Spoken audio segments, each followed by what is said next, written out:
All right, and welcome back to another episode of Miami Primetime Live. As always, I'm Shay, joined by Jaden. Jaden, crazy game, really fun game. What was your experience like just being at, Notre Dame? I mean, we got to throw up the U for a second here. This was a statement in every facet. But I think like my experience, I was at the game. I was in the press box for this one, watching live. This was as anticipated as a matchup. It lived up to every hype of it. Shout out Notre Dame, good team, good fan base, everything about it. Shout out the fans, Hard Rock Stadium. We're both juniors here, our third year here at UM. This is by far the loudest we've ever seen Hard Rock. This is by far the most anticipated it's been, the loudest it's been, the best it's been. It was an unbelievable experience. Getting that win, everything about it. Of course, little cardiac canes had to be in play there, but it was just another like that's the games you're like, that's a college experience altering kind of game for you right there. And like Oh, 100%. It nothing was beats it. electric experience. I mean, a phenomenal week of college football in general. A bunch of big time matchups, and I think probably the game of the weekend was that Sunday night matchup between Miami and Notre Dame. Being in the actual stands itself, like it was crazy. Like I've never had my head hurting because of how loud of a place is, and Hard Rock was like that. Was like that Sunday night. It was just, you think the rain is going to cause people to stay away. You think it was pooling water on outside. I mean, you've probably seen videos of people during the tailgates, flooding water, raining on top of them. And did not deter a single person. I think they were like just under 67,000 people in the stadium, Hard Rock which was a Hard Rock record. And you could feel it throughout the entire game. Yeah. It was loud. The crowd was roaring, and it was an electric environment to kind of be a part of. And of course, the best part, you get a win. You make a statement on primetime, and it was unforgettable. Yeah, I mean the brotherhood as well. Seeing on the field, you got Michael Irvin, Devin Hester, Andre Johnson, Ray Lewis. You got Rick Ross there. You got Stephen A. Smith there. You have dogs that were like you had all the Miami alumni. Don't forget Jimmy Johnson. Jimmy Johnson is ringing Jimmy Johnson. The hurricane warning. Yeah, nuts. Everything about that game. It lived up to that hype. It lived up to that potential. It's a game that I don't think any Hurricane fan is going to forget for a long time. It rivals the 2017 game against Notre Dame. It's a game that we can kind of just look at and just say, we're that team. We're that guy. You got to shout out the team. You got to shout out everyone. They played their heart out. They played like this game meant everything to them. And it's great to see it translate into an unbelievable game that happened on Sunday. Mm-hmm. Yeah. Okay. All right, buddy. We're 2 seconds in. Can we have a second to breathe? Yes, FSU played well. I want to give credit to FSU. I was going to give credit much credit to FSU. Tommy Cassiano played well. Tommy Cassiano played well. Florida State looked like a legitimate program again. Like you beat a very good Alabama team. I'm grateful. I'm happy that you guys won. I'm not sure about that. I wouldn't say I'm happy, but that matchup on October 5th. I mean, it's we said it. The more good teams Miami plays, the better it looks on us. So the better the competition, the better Miami's record will look at the end of the season. So, look, we never said that. We never discredited FSU. Anytime you got a rivalry game in Tallahassee, it's going to be a tough game. We knew that. A lot of Miami fans, obviously, but look, it's a rivalry game. It's a game that we're excited for. We got a lot of time for that right now, and I think as a Miami fan, you kind of can just exhale and relax and kind of just really, really, really chill for this upcoming week. I'm sorry, I saw it too.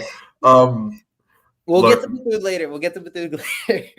We'll get the Bethune in a bit. We got to talk about this Notre Dame game first. Big again. I think when you look at it from every angle, it's a success on Miami's end. The entire world was watching. Everyone in sports media was watching this game. It was the number one trend on Twitter last night. Everything about that game was big. It was massive. The reaction from everyone was big. The way that it was played, everything about it, it was just an electric environment. And it's again, I'm gonna keep saying really is one of the coolest moments of my college career and something I'm gonna never really forget about. Yeah, easily one of the best moments of being here. And I mean, in a long time, I mean, it's the first ranked win against a top 10 team since that 2017 game. And, given the fact that it was a not back and forth, but it was a close game down to the wire, down to the final drive.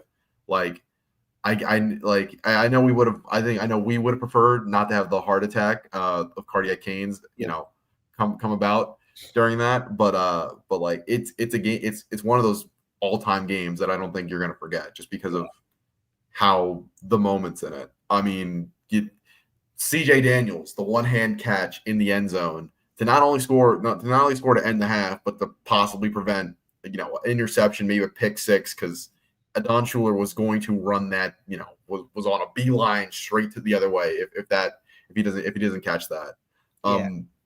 Just the moments in that game were really good. Yeah, I mean, let's talk about it. Let's we can go right. Yeah, let's dive into it. Like, right away. I mean, that first quarter was. I mean, it was back and forth. No one scored, but it was right away. It started off hot for Miami. It their defense started hot. They started on fire. It looked like that Heatherman system right away came into play. I loved the way the defense kind of showed up right away, right out the gate. They fed off that energy of Hard Rock. They made things uncomfortable early for CJ Carr. Although the way that Notre Dame played it, they went 4 straight tunnel screens to open the game. I think it was 7-8 right passing. Crazy. Did not expect that at all. And we'll get into the Notre Dame, the way that they attacked the game, which I thought they really did a poor job of planning for this game. I thought the entire idea of this game was Jeremiah Love, Jadarian Price against the Miami defense, and instead it was, all right, CJ Carr, we're gonna have you throw the ball or drop back almost 40 times. Like, we're gonna have you play like for his first starting action. It was a very interesting game plan. I know they get behind, so you're gonna pass a little bit more, but it didn't really seem like the entire game that they were going into this. We have the best player on the field potentially with Jeremiah Love, and we're gonna just pound the rock. And with that two-headed monster in the backfield. And I mean, you kind of wrote in our notes when we were preparing, kind of talk about this. Jadarian Price didn't really get used, and the guy averaged 7.6 yards per carry in the game, which is he played one. You wonder why? Drive. Yeah, he played one specific drive, and he was going crazy. He had I think he had a 30-yard run. He was breaking tackles. He was explosive because they had Jeremiah Love in for a couple plays. He wasn't really he was kind of contained a little bit. They went to Jadarian Price for a full drive, and it was working perfectly for them. And then they went away from it. They kind of abandoned the run.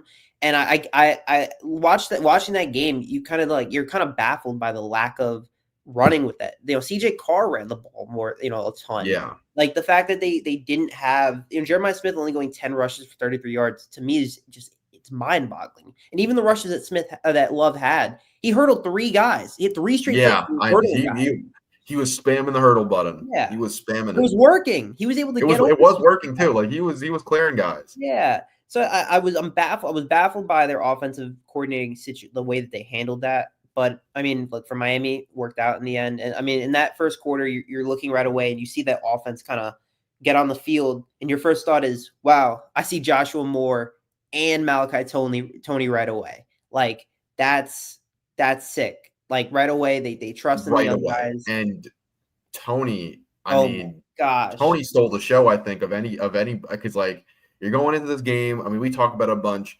You think you're going to see a big rotation of receivers. It really wasn't, based off the reporting, everything, and what Shannon Dawson had said himself. It was going to be a deep rotation of receivers. The group kind of established themselves pretty early on who their go-to guys are going to be.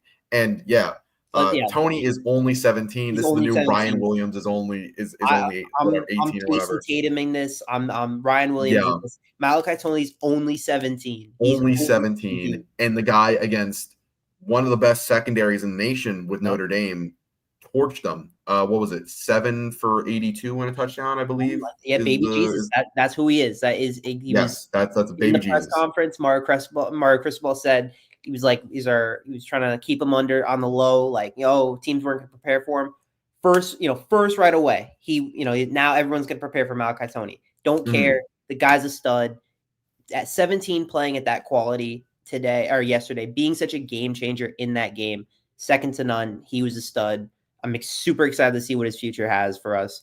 Like, it's the way that the offense played with Beck at quarterback. We kind of mentioned that we expected this, where we said that we knew that Beck wasn't going to be Ward. We had to kind of have our expectations as a signal caller, someone that's going to be more of a game manager, who's going to make the right throws, who's going to make the right reads, who's going to do his job at quarterback. And I thought he did that, right, Shay? Yeah, I completely agree. And I think the most impressive part about Beck's game last night was in the few times that Notre Dame created pressure. We'll get to that later when we talk a little bit more about this offensive line. But when Notre Dame created pressure, Beck was not what he was last year, where they, sorry, I want to pull this up. While we're still on the topic of Tony, before I fully toss off into Beck. But yeah, that is a statement right there. When you have one of the, a first-team All-American and Leonard Moore covering a 17-year-old, that shows the respect that they have for this guy already. And it's incredibly impressive. And I think the PFF numbers that she had the Notre Dame CBs is like they had a pretty poor game, like overall. Oh, really poor game. I think their final total was Notre Dame's secondary was charted for allowing 15 receptions for 172 yards and 2 TDs. Mm-hmm. And we'll talk about when we talk about the Miami defense a little bit more. This Miami secondary was the thing that people were worrying about given all the changes, and they played a lot better. But anyways, going back to Beck, the main thing that people were that got him into a lot of trouble last year was his ability to kind of deal with pressure. And both touchdown throws were 2 plays under pressure, guys diving at his legs, guys jumping at him, and he delivers 2. The CJ Daniels one is more of a great catch than a great throw, but that is still a standing in the pocket strong, delivering a catchable ball, and having a guy go and make a play. More the Malachi Tony touchdown, where that is a really good ball. You have 2 guys right in front of him, one defensive lineman jumping up in the air to try and block the throw, one guy just trying to jump at him to kind of bring him down, and he delivers the ball between both those 2 guys and gets it to Malachi Tony on a perfect line where Tony's able to go and run in. Because if that ball floats even a little bit, that DB was breaking on that for a potential interception. And Beck being able to put the necessary touch and zip on that throw to kind of deliver that into the end zone and have Tony run in for that score was so important. And I think he very much impressed me. And there was another throw that I think was a little bit of a controversial because it looked like there was PI on the one. But the one where he had pressure. Thank you, Falconer. 1 second. Where he had pressure in his face. I think he was going down. Just says screw it. Launched the Tony, goes right over the fender, and Tony gets grabbed a little bit. And if he doesn't, that's a potential catch. Was insane. Beck really impressed me with his ability under pressure. And obviously the Daniels throw was or the catch was unbelievable. That's like one catch of the year candidate. If he isn't there and he doesn't try to make that play, that could easily be an interception. It could easily be an interception. It could have been really disastrous for Miami. Instead, he comes up, makes a huge one-handed grab.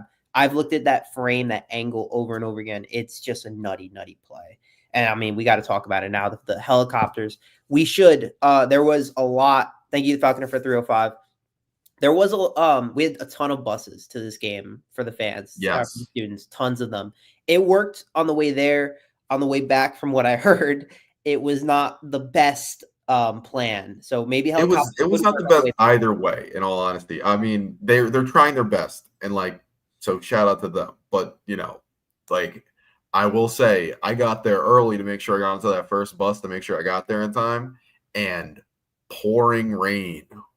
It started to pour, and it was like my feet were pruned at the end of the day because I was walking in wet socks and wet shoes the entire day. That's how, and they just had us standing out there for a little bit, waiting for those buses. And then when the buses got there, they waited for us to pack us in. A little annoying on that. And on the way back, big line, huge crowded line. Like Falconer, I think this is more of a necessary than ever.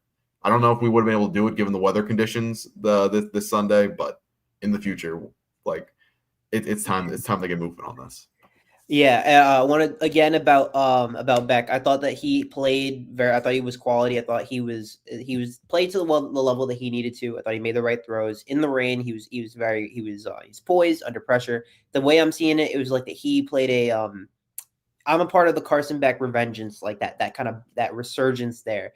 I'm super happy for him with everything that he went through over the last 8 months, with the injury, with the drama, with everything that kind of surrounded him, all the hate from Georgia fans. Like he showed up against a top team, the team that beat him when he was out against Notre Dame in that bowl game, right? And he was great. I thought he was great, and he played a very solid game. I thought overall for the offense, I thought they were fine. I thought the run game worked out a little bit better. The running game was better than Notre Dame's technically because we ran Yeah. the ball more. They kind of went with the RBBC. They started with Lyle. He got hurt.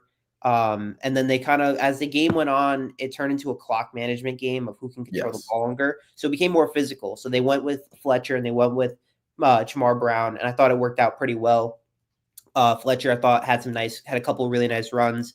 Jamar Brown was a lot more consistent, nice, like 5-6 yards. The touchdown that he had at the beginning of the third quarter, an electric drive. That was one of my favorite drives from Miami. It was like a statement drive where you have, your middle eight was perfect, where you had the CJ Daniels touchdown, you go to the half, you have the lead, and then you're set. You enter the second half, and you have that long drive that capitalizes on, or it's ended with the Jamar Brown touchdown. It was it was a statement drive. It's a physical drive. And it was one of those drives you're like, wow, we looked so much better than Notre Dame did physically and in between the trenches, which Notre Dame fans for the entirety of the week were saying that they had a significantly better D line than us, that they had a better offensive line, all that. And I mean, if you look at the Notre Dame numbers, Notre Dame's offensive line played one of the worst games ever for them, in terms of Notre Dame's quality, the way that they talked about it, right? The right tackle, Bain made him look like a fool for that game. Oh my. Absolute fool. He was putting on a masterclass Yeah. against I mean, both him and Mesidor were phenomenal this game. Yeah. Emil Wagner had a 56.1 score, their right tackle. Their left tackle, Antoine Knapp, he had a 10.5 PFF score in pass block. Mesidor was the one that was after him. Mesidor had a huge game as well. So, I mean, we'll get to the defense in a second, but the Notre Dame offensive line was so bad. It was not good. It was definitely something Notre Dame fans said they pride themselves on. Even that defensive line, there were guys that were saying, "Oh, we're 8 deep. We have a deeper. We're stronger." They kept saying that, and the Miami defensive line proved they were top defensive line in the country easily. And the offensive line played as well as you thought they would. They played that same level. They were consistent. They were strong. They did what they needed to do, and their offensive line kept Beck. They kept Beck all right. He only got sacked once. It was just a solid game. Everything about it. Yeah, very solid game. I will say the one thing that kind of annoyed me in terms of this running game was a lack of anything outside the tackles. Yep. I get it. Jordan Lyle goes down and it's banged up, and you don't, but like to not stress the fact that you have an advantage on the perimeter with your two really outstanding tackles. Both CC and Markel Bell had really good games against Notre Dame, and that 8 deep defensive line. And you don't really attack the perimeter at all. It was a lot of inside zone trap, duo, like whatever you want to call it, on the interior. That was the only problem. That was my big problem with the Shannon Dawson offense, aside from the fact that they went conservative. But during that second half, is that you don't try and stress the perimeter really a lot. And even if it was just like, let's get Keelan Marion on a jet sweep. Let's give Gerard Pringle a carry or two. Get him to the outside with his speed. Just stuff like that. I thought Miami could have done a better job at going to attack that, because you're really playing into Notre Dame's strength is those linebackers in the middle who had really solid games. Okay. And if you're not going to try and get them moving onto the perimeter and chasing guys, you're just going to allow them to kind of funnel into the center and attack the gaps in the middle of the field. I thought Miami could have done a better job of kind of trying to diversify the running game, because once Lyle went out, like, I get it, you have two power backs, but that doesn't mean the only thing you're going to run is stuff up the A and B, up the A gap. So that's the one problem with the running game, and I think you could see it with the numbers. I think Miami only averaged 3.4 yards per carry, And that's the result when you're just constantly just going inside runs and you're asking guys, oh, can you drag guys for an extra yard or two, rather than let's see if we can break something loose on the outside. So. Yeah, one of my main criticisms from the offense, which again I thought had a very good game, there were four straight drives in the third and the fourth quarter of 3-and-outs. It was run, incomplete, or something of that nature, and it just never really worked. And it seemed like Miami was playing too conservative. They had two drives off turnovers. They got the 2 turnovers. The first one was a field goal. Then you have the whole issue with the long snap, the botch field goal, whatever. All right, that's first quarter. You can, or early second quarter, whatever. You can move past it. The second one, you get the Bane pick, and then you're in amazing territory to take a 14-point lead, and instead you go 3-and-out, and you have to kick a field goal. And as much run up the middle. But when you get 2 turnovers, you really gotta I wish they capitalized a little bit more on that. That definitely scared me. I thought they were a little too conservative at times with just nonstop running. Looked like there were times, in fact, just like there were times where you're looking and like, wow, I wish that they came up with a little better play or more creative play. But only week 1, and you have to give credit. Notre Dame is still a very solid defense, no matter what. Yes. They're a very good team. So that could have just been a better defense, whatever. But I think that was kind of my biggest gripe. There was just a lot of stagnant. It allowed Notre Dame to get back in the game. They ended up outscoring Miami before the field goal 17-3. So that's obviously your concern is like I wish they scored a little bit more past the second half, but it's all right. I thought they played a fine game. Yeah, I thought, especially you consider the circumstances, you consider it's a top 10 team, and you consider the fact that you have a 14-point lead. I get it. You don't want to make any too big of mistakes where we get too creative or we get too fancy with it, and then it results in turnovers or whatever it be. But at a certain point, like in bigger games, like in bigger games, like you're gonna want to put your foot on their necks and end the game when the game needs to be ended. That instead of just we'll bleed the clock, we'll run it out, and we're gonna expect this Notre Dame offense not to fight back, and they did, which so I would have wished that Miami would have gone more aggressively to kind of stomp out Notre Dame when they had the chance to. Especially you think, like you just said, the Ruben pick 6 puts you on the 22-yard line. Yeah, that and 3 plays later you're kicking a field goal. Yeah, that should not happen. Like that should not be the case. Like that is a let's score a touchdown drive. Let's end this game right here, and let's go up 2 touchdowns. Put Notre Dame away. So yeah. Well, fortunately for Miami, they absolutely held their own defensively, and they played such a very, very, very good game defensively from the very beginning. The new Corey Heatherman system, just very good. So I thought again, we now we'll talk about the defense, where how well the Corey Heatherman system played with that. They brought in so many new guys. There were a lot of concerns. Oh, how well can they gel? How well can they mesh? How well can all these guys play?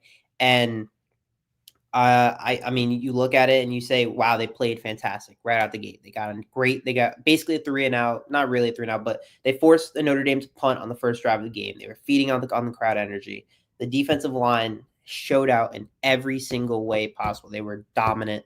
There's not enough words to say about how good Ruben Bane is as a player. Year 3, fully healthy this year, absolute dog. He is legitimately one of the best defensive linemen in the country. The way that he played last night, or he was literally everything about his play last night was perfect. He was great in the pass rush. He was great in the run stop. He was moving. He was going places, like he was moving crazy. The fact that he was able to be in that spot where he got that interception, crazy. I don't know how the hell he was over there. I don't know how he got over there, because Damari Brown breaks the play up. Then Keontae Scott, he kicks it up with bicycle kicks it. Yeah. And then Bane picks it up and he runs like he's a running back. So it's like he's a dog. He's an athlete. He's a stud. That's a guy that for this year is going to be incredible. He's going to be he's an absolute projected first round pick, and Miami's very lucky to have him. Healthy Akeem Mesidor on the other side, incredible game for him as well. Again, the last 2 plays of the game, Mesidor and Bane stepping up. I mean, if you watch literally just coming around the edges and just colliding into the quarterback, back-to-back plays, pretty much. You watch that play of Bane making the right tackle look like a fool, make him look like the right tackle look like he's pass rushing. Come on. Absolute great, incredible play, sacking Carr there, the celebration, all that. I wish they didn't celebrate because we're 10 seconds left in the game. I need them to get I back. was a little worried because I saw them doing the sellies, and I was like, guys, get back because they are going to hurry to snap this ball. Yeah. But thankfully, the time ran out. So. Yeah. So I thought the defense played an excellent game. They played a lot of bend don't break for a couple of the games. I thought there were times where they were a little conservative, but I thought they played overall very solid. Their biggest mistake was the 65-yard play to Eli Raridan. Just a complete bust of a play. It happens. But with Lance Guidry, how many times did that happen? It happened at a minimum once a game. It happened multiple times a game. There was a lack of communication, lack of concentration, lack of knowing what to do on the play, nonstop. That was with Lance Guidry. With Heatherman, Wesley Bassett said it after the game. He said it was a night and day difference defensively. In terms of how they looked, how they played to themselves. They played as athletes. They allowed them to be who they are, and they played in a much better game defensively. And that defense can legitimately be one of the better ones in the country, paired with this offense. And it could be, now that they're talking about it, a CFP contender almost. It's just the way that they played so well defensively that you can't talk about how good the positives were. Between that game. Again, the only issue I saw was the Raridan play. That was kind of on Muhammad Toure. But it's all right. You can move on. You can kind of work on that. You got Bethune this week. You can kind of relax a little bit more. Yeah, 100%. And kind of going back to what we were talking about Bain, I just think the effort and the energy that this defense showed, well, not only on that play, but you think about the Raridan play, which I forgot who, in that, then the drive ends up in a touchdown, but I forgot who exactly it was. But you have a guy scream across the field to go chase down for that tackle. Mm-hmm. And Justin Scott going in for that. We have Ruben Baines skying up to go chase a tip ball for an interception. Justin Scott, running to a screen pass to go and rip the ball out from Malachi Fields and force a turnover right there. I just think the effort, the energy, and the intensity this defense showed constantly throughout the game was so evident. And it's the reason. It's a big reason why man was winning this game, just because they brought the intensity and a focus that last year was kind of not really there. Not really there at all. Yeah. David Blay, another guy, Louisiana Tech transfer. David Blay was huge. Incredible play. I'm the first thing that comes to my mind. 3rd and short, 3rd and 1, basically. Notre Dame's like, all right, we just got to run the ball here. We'll get the play. David Blay comes sprinting into the backfield, blows that play up, forces Notre Dame to the punt. That's a huge play right there. That's the plays that you're looking at this Miami defensive line. You're saying, these guys are awesome. Like, this is one of the best in the country. I don't know what Notre Dame was thinking, or the Notre Dame fans were thinking when they said they had a better one. When you got these dogs of Akeem Mesidor, of David Blay, of Ruben Bain, and everyone surrounding that defensive line, and then the way that the new look secondary played, you can't say enough about how positive that looked, especially compared to last season. And last season, we gave up over 30 points a day, 300 yards. I saw a stat. They ended the season allowing 50% of third down conversions. That's insane. So the way that they played is encouraging. They played fast. They played physical. They played strong. They played the way that when people talk about the Notre Dames of old, or the way that they even talk about last year's Notre Dame, they're like, oh, that's how they beat you. They beat you through the trenches. No, Miami won the trenches. Miami won the day. They won the turnover battle. They controlled the ball longer. They played their best brand of football, and it worked out. And it was just a game that you can't help but feel so positive about for the rest of the year. 100%. And kind of shifting over to the secondary, I mean, we very much praise his defensive line, and also shout out to Mo Toure and Wesley Bassett in terms of that front seven as well. Playing, I know Toure kind of got burnt in coverage a little bit here and there, but was really solid in the run game. But switching over to the secondary, night and day. I think it's going back to that with a quote, night and day difference in the secondary. And Keontae Scott was kind of the driver of a lot of that in the slot. Played 59 snaps, I believe, the most of any of Miami's DBs, and he was rock solid there. Jaden, what do you have to say about him? I was kind of surprised that he was playing as often as he did. I fully thought, and maybe this is just me being uninformed, I thought that Chuck Brantley was going to play quite a bit. He didn't play at all. That's on me. I thought he was going to play a lot. I did not realize that Keontae Scott was a guy, was a dog, that he was that good of a nickel guy. and he played that slot so well. He handled. I don't exactly know who he was on, but I do know. I think it was he only allowed one catch for 12 yards, and he Yeah. played 59 snaps. Incredible night for him.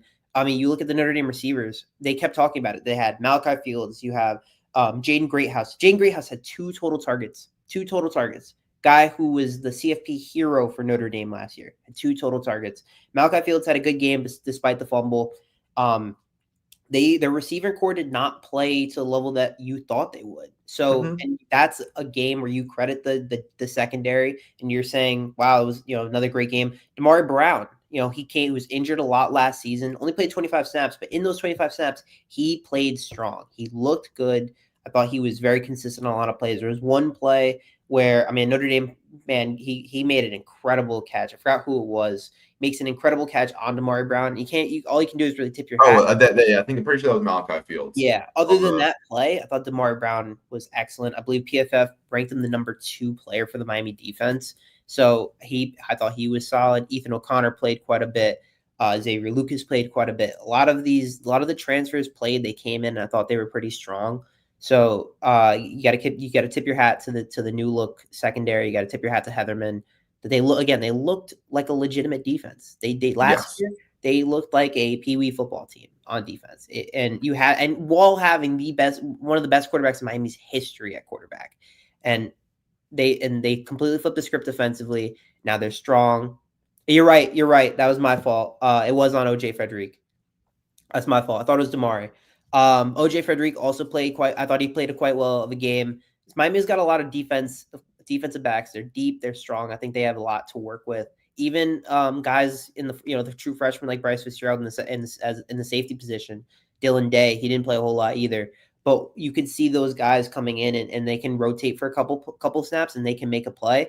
And I think that you can kind of be positive about some of those plays. I think there was one play it was kind of stupid. I believe they were in the Notre Dame. Notre Dame was in our territory. It was like in the goal line, and one of the safeties loses his helmet, and then he dives on the play when the play was already over, and it gave the Notre Dame like a 15-yard penalty. That was a dumb play. It's whatever. Yeah.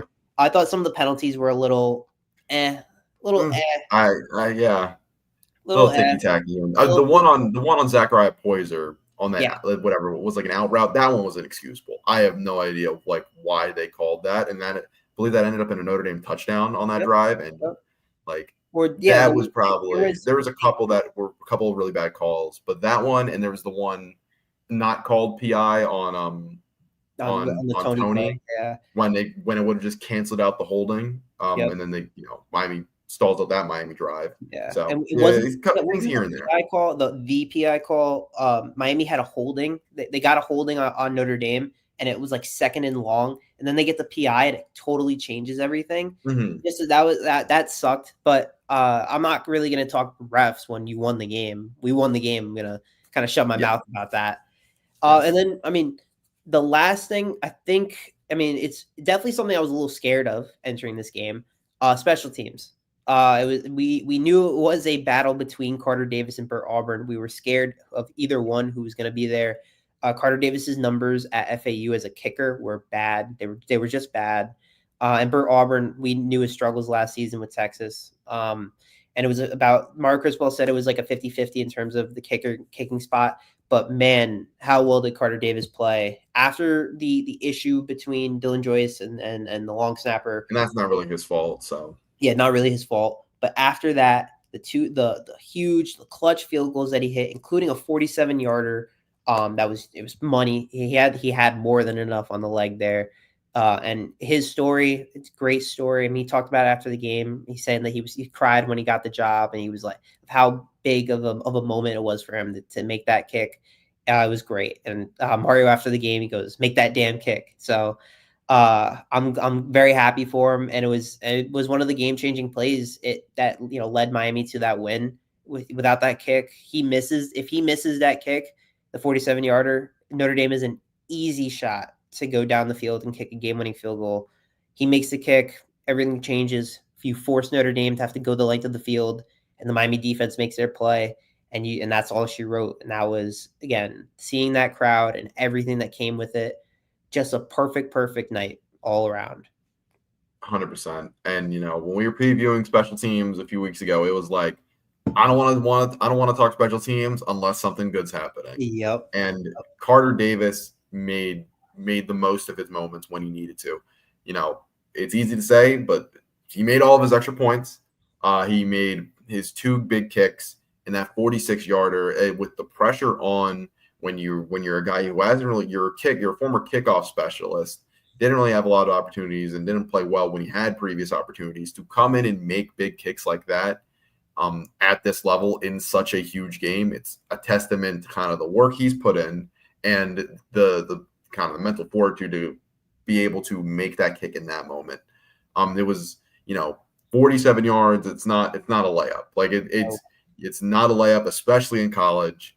And just to kind of drill that with all the pressure on the line, no better way for us to talk in special teams than that happening. Yeah. So yeah, I think it's a perfect 10 out of 10 night. And I mean, with the way that it was, with the fact that everyone was watching that game, you have to imagine now that the committee is going to see favorably on Miami. I know on Get Up this morning, Heather Dinich had Miami at 3 at the end of this weekend, which would be nuts if that was true. Honestly, now for Miami, your next toughest game is UF and then FSU. You just got to stay the course.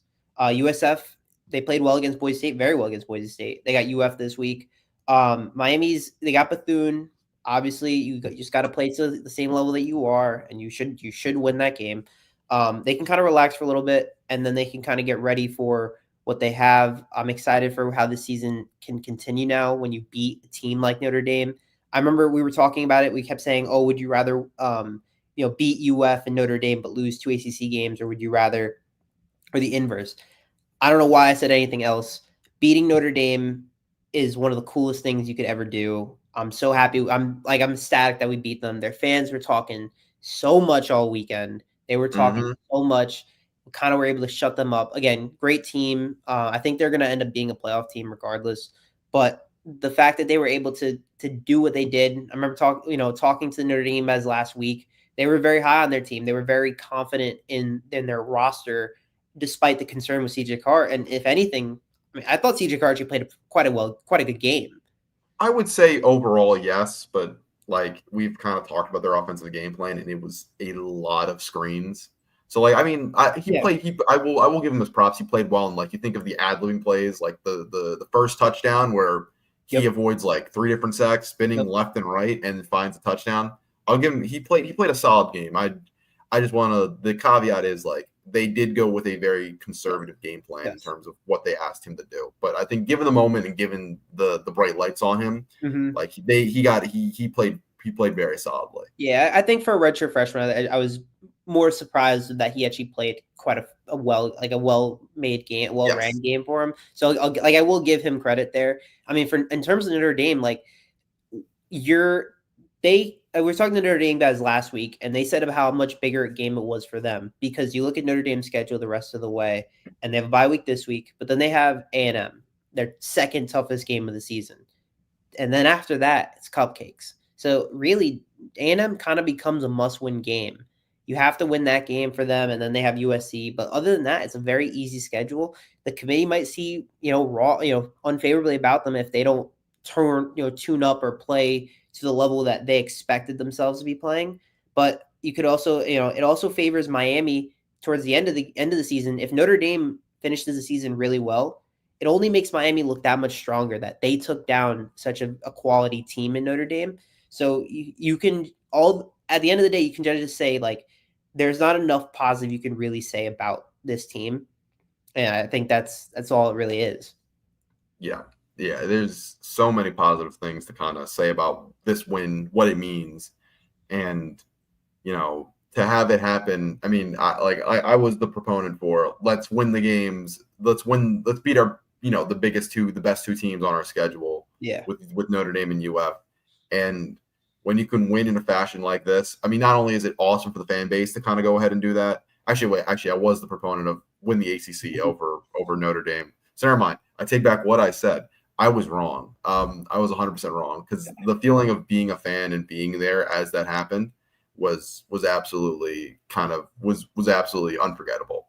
And like I can say how obviously the expectation and belief should be let's do both, but to kind of do that in that fashion that Miami did it, it was just indescribable. It was a very indescribable feeling, and just given everything that built up into that game, between all the moves Miami made, all the questions about the team, the fact that it was a rainstorm the entire day leading up to it, the atmosphere just kind of set in for what was a phenomenal night and like a great win against the rivalry team. And to Notre Dame, the Notre Dame's aspect, if this Miami team continues to be as good as they are, then that loss at the end of the season when the loss at the end of the season looks a lot better. So yeah. Mario Cristobal said it after the game. I thought he made a very good. He was like, "This game was for the fans. It was for the alumni. It was for the players. For everyone that has been a part of UM." That's what it felt like at the end of it. Like you can kind of when they won that game, when the clock hit 0 and they won, it just felt relieving. It felt like an exhale. Like we're on almost. I wouldn't say like on top of the world feeling, but it was like no one really can talk trash about us right like at this very second in time. Like we just beat Notre Dame. Like we beat our rivals again. Notre Dame hasn't won here since 1977. This is our turf. We protected our turf. We won our game. Like it's as good of a game as you can get. And I mean, I want to give my credit to Mario Cristobal. I know I always there's always something you can say about Mario. Everyone wants to talk about him. But he was in a class in terms of a coaching cycle when he came to Miami, the same as Lincoln Riley, as Brian Kelly, as some of these guys that came in, even when Oklahoma had replaced their coach.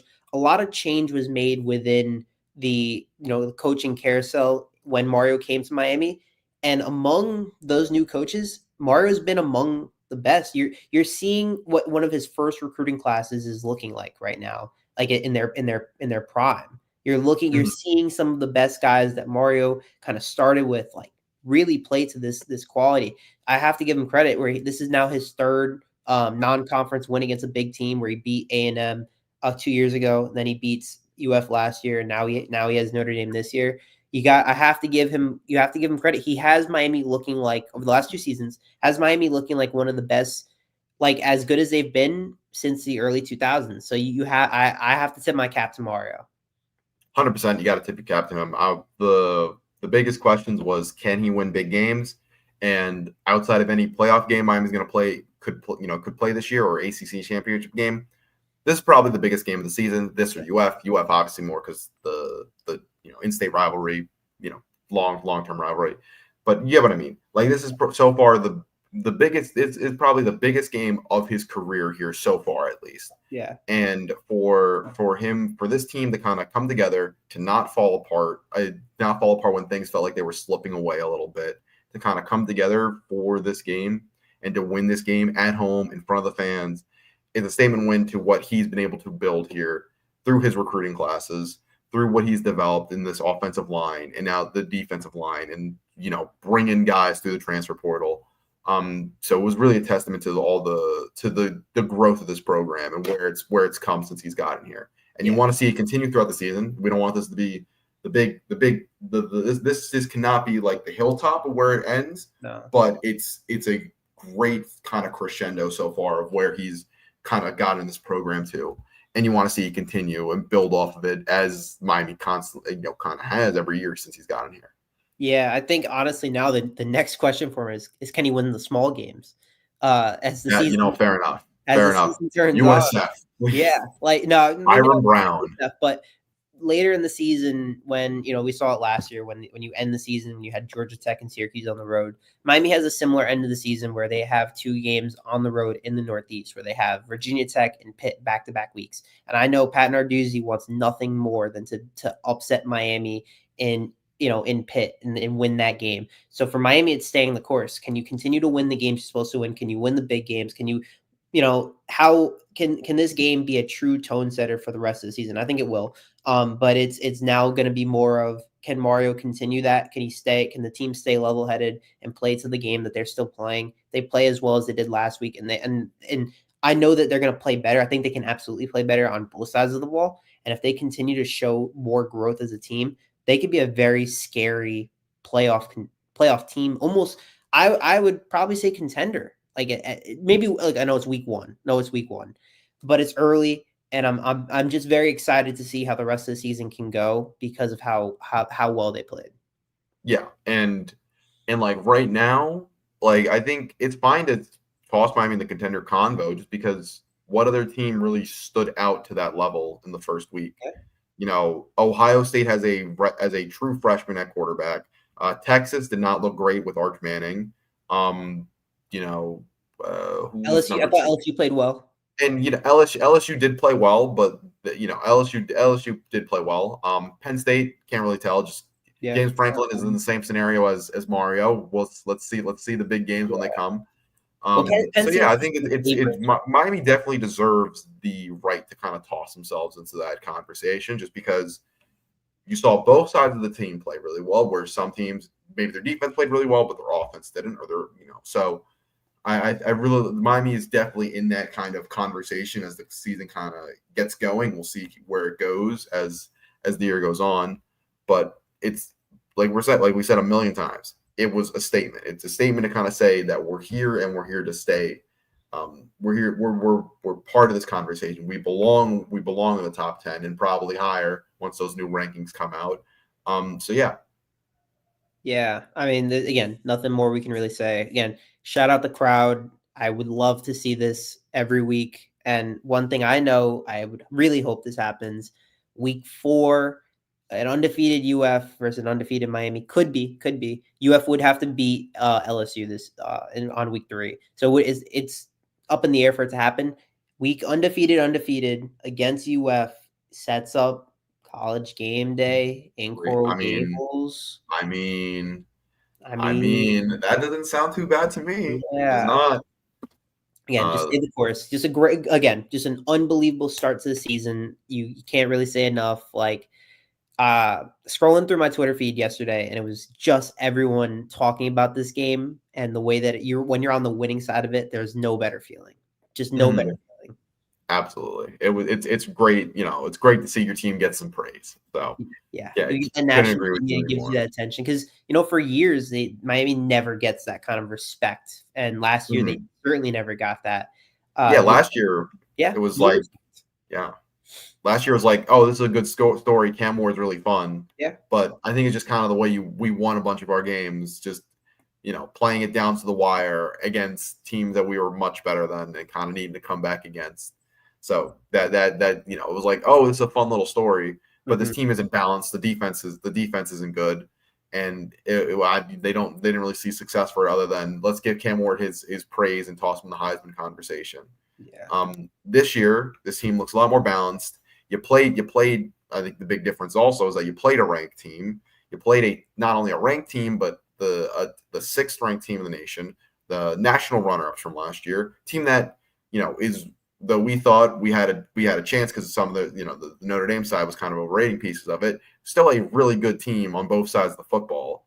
And so you go in and you win that game, and it's kind of showing that you're like I said, you're here to stay, and this is a real football team, complete football team.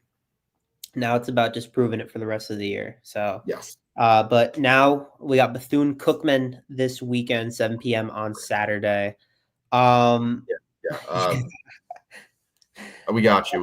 If you're still in the chat, if you're still here. Yeah, I hope so. But yeah, I mean, so first of all, what do you think you would want to see that Miami builds for this game on Saturday? I do want to see a fast start. Bethune is Bethune, and there's a reason why Miami books them on the schedule. It's supposed to be a tune-up game. It's supposed to be one. You go in, you win, and you put up some numbers. So that's what I want to see, a fast start on both sides of the ball. We saw a fast start on defense this week, but you want to see a fast start on offense as well. And yeah, that's the key. That is the big thing I do want to see against this Bethune team. Let's get things going early on. Let's be fast, be physical. I do want to see a little more creativity in the offense. I thought Miami was a little conservative in that aspect. I want to see Shannon Dawson Tall, all the tricks out of the bag, but I want to see a little bit more variety. Maybe I guess I brought him up a little bit. He was a little bit involved, but Keelan Marion, he's a guy who had 20 carries last year. Let's get him maybe 1 or 2 this week. Get him run the ball, especially if Lyle's going to have injury concerns. You want to get some speed hitting the perimeter. And as fun as it is to see Fletch and Marty Brown bowl people over in the middle of the field, I think Miami should try and expand their offense, add new pieces as the weeks go on. And I think a big part of that is let's prove we can beat guys to the edge with our speedsters that we have in the backfield. So that's another thing I really want to see. Jaden, how about you? Yeah, I definitely want to see them test out some new guys, assuming the game goes as we expect it to. I know Joshua Moore played a handful of snaps. I would like to see more of him. Maybe they even bring out a little Dalen Upshaw, maybe a little more JoJo Trader. I know that it almost felt like he was taken over by Malachi Tony and Joshua Moore, but I would like to see more JoJo Trader, maybe some Nikar, some of the younger receivers. I want to see them kind of have a shot. I would like to see Gerard Pringle maybe at running back. Ray Joseph get involved. Just feed a lot of different guys, just see what they look like. And then even I imagine it would be Emory in the event that the game is out of reach by the end of the third quarter. And it would be Emory at quarterback, just to see what these guys look like. I want to see him sling it. I want to see Emory sling it. Just being able to see what these guys look like. Yeah. Yeah, I think that's the big thing. You want to see what these guys look like. And I remember, was it Ball State last year that we got to see Emory slinging a little bit, and he was tossing around the yard. So I want to see that again. It'd have been FAMU too. Yeah, I think it was FAMU as well. It was both. Oh, it was FAMU. I think it probably was FAMU. That was probably the one. Yeah. But kind of harping on a point you kind of just mentioned there, but we didn't really dive too much into it. But the snap count for this receiver room had one interesting piece missing, and it was kind of JoJo Trader. So I do want to see. I think that's kind of a trend to see because this entire fan base was really high on him since the second he stepped foot on campus, and you do want to see if he's been phased out or if it was more just like a week thing, where the opportunity just felt more like it was a CJ Daniels and Keelan Marion week on the outside. Yeah. So obviously Tony was gonna be the slot guy, but those two were kind of like your perimeter receivers that game, along with Josh Moore. So that is another thing I want to see. I want to see if that's a trend for the season. Because when he was in the game, I mean, Miami dialed up a shot play for him, off the bat. So that's not something you're going to dial up for a guy if you don't have him fully in your plans for this season. But at the same time, he played 9 snaps the entire game, which 2 targets for a guy that a lot of people in Miami were high on. It's very interesting to kind of see where he fits in this receiver room, if he does. So yeah. Yeah, I agree. I thought that it was interesting to see him not on the field for the first couple snaps, and I was when I saw Joshua Moore come in play 2, and I was talking to some of the guys in the press box. Honestly, they were a little surprised. The Tony, they were not surprised about at all. They kept talking about how good he was in camp. But Joshua Moore, they knew that they liked Joshua Moore, but they didn't know that they liked him that much for him to be in right away. So I think it's a good thing about Joshua Moore. That's another guy. So Miami has just so much depth in a lot of different spots, and I want to see kind of how well they can play. Again, it's not a game that you're really wanting to see a lot of certain things. One thing I will say about yesterday's game that I wish we saw more of as well was more Elijah Lofton. He played a handful of snaps. He only had 1 catch, I believe. I know Alex Bowman was blocking heavily in this game. So Elijah Lofton could easily be a Swiss Army knife and used in a lot of different aspects. I did see him in the backfield a couple times. I would like to see more of him, him used more as a gadget guy, used more in a lot of different plays. He's so versatile. He's an athlete. He's a very good player. I would see more of him. But again, I think Miami's their job, their goal for this week, and then probably at least the next couple of weeks, is to kind of stay the course and see what you have, before USF / really UF. Mm-hmm. Yeah, you want to see what you have in terms of depth. And Bethune-Cookman isn't really the game where you're going to, show off a bunch of new parts of your offense and your defense. But it is parts where you're going to we'll dabble in a few things here. We'll sprinkle in a few things here and there just to kind of see what kind of experiment with some things. Experiment with receiver groupings, defense groupings, stuff like that. Just see what you could potentially work into a bigger game. But yeah, I will say just Like, I want to see a little bit more kind of, we heard about this was going to be a deep rotation of receivers. I want to kind of see more of what that fleshed out looks like. Mm-hmm. If that's the case. If not, then maybe it is just CJ Daniels, Keelan Marion, Tony, and then, then whoever else you want to toss in. But definitely do want to see Elijah Lofton. This, Miami people were very high on him being kind of following right after Elijah Arroyo, and then adding on more to that because of his ability to kind of be moved around in a million different spots. So that's probably I kind of have over everything.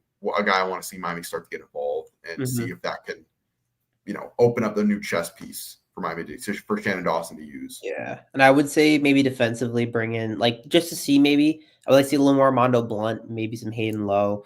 Just bring in some more guys. See how they look, see how they play. I mean, I don't want to say that every opponent you should treat fairly, in some regard.